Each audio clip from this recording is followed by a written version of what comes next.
Hello and welcome to Soul in Balance, and in this video we will be going over the Page of Swords. Now, as we all know, pages represent messages and change. Now, the Page of Swords is probably one of the most important change cards in the tarot deck.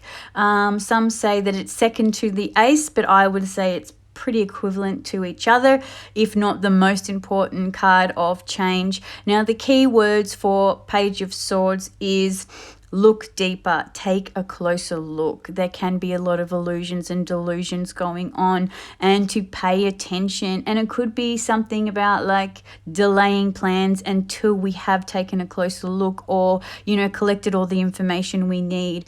This can also represent disappointing news, not always, but can, because the other three cards of the pages are more like positive news coming through. This can be a message of, say, maybe trials and tribulations, a card of disappointment, maybe some, not so perfect news that you wanted to hear.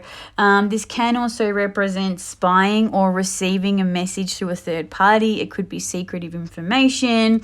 It also represents that we need courage to deal with the problem at hand. And the person that this card kind of represents, whether it's you or somebody else, is a quick thinker, someone who's extremely intelligent, who, is really on the ball, and no matter what information they get, whether it's negative or positive, they're able to, work out the problem and be quick on their feet to fix the problem. It's really about mental change, changing our mental processes. It's really about changing our identity.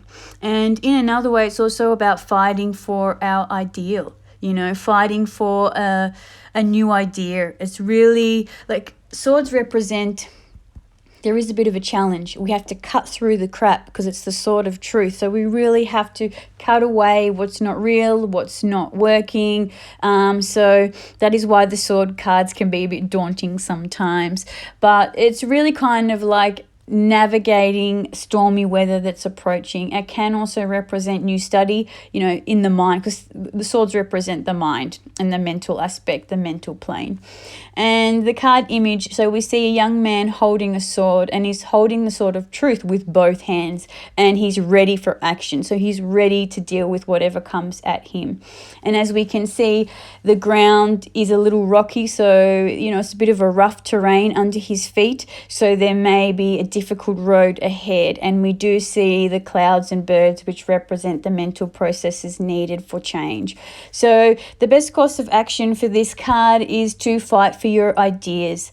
There could be verbal confrontation, so just be ready, and it could even be just take a logic approach, a detached approach. It also represents, just changing the way things are done, changing things, the way things are done in our mind and the way we process things, and really examine things properly, and to pay attention and to really go with the flow. Like if you need a change of identity and the way you mentally process things, this is the perfect card for that, and it will come up when you are in the process of doing this. So I hope this card was helpful, and I'll see you again soon.